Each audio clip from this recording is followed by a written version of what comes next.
જમ્મુ કાશ્મીરના પૂંછ જિલ્લામાં નવા વર્ષે ભારે હિમવર્ષા વચ્ચે સેના સંપૂર્ણ એલર્ટ જોવા મળી। પીર પંજાલ રેન્જમાં 13,000 ફૂટની ઊંચાઈ પર સેનાએ આતંકવાદ વિરોધી અભિયાન તેજ કર્યું છે। કાતિલ ઠંડીનો લાભ લઈ છુપાઈ જવાનો પ્રયાસ કરતા આતંકવાદીઓને શોધી કાઢવા અને તેમની સામે કાર્યવાહી કરવા સેનાએ સર્ચ ઓપરેશન હાથ ધર્યું છે।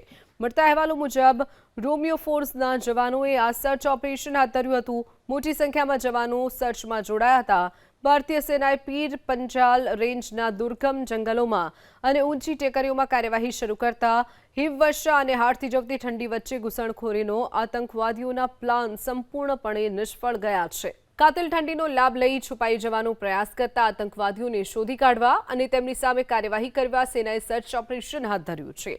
મળતા અહેવાલો મુજબ રોમિયો ફોર્સના જવાનોએ આ સર્ચ ઓપરેશન હાથ ધર્યું હતું। મોટી સંખ્યામાં જવાનો સર્ચમાં જોડાયા હતા। ભારતીય સેનાએ પીર પંજાલ રેન્જના દુર્ગમ જંગલોમાં અને ઊંચી ટેકરીઓમાં કાર્યવાહી શરૂ કરતા હિમવર્ષા અને હાડ થીજવતી ઠંડી વચ્ચે ઘૂસણખોરીનો આતંકવાદીઓના પ્લાન સંપૂર્ણપણે નિષ્ફળ ગયા છે।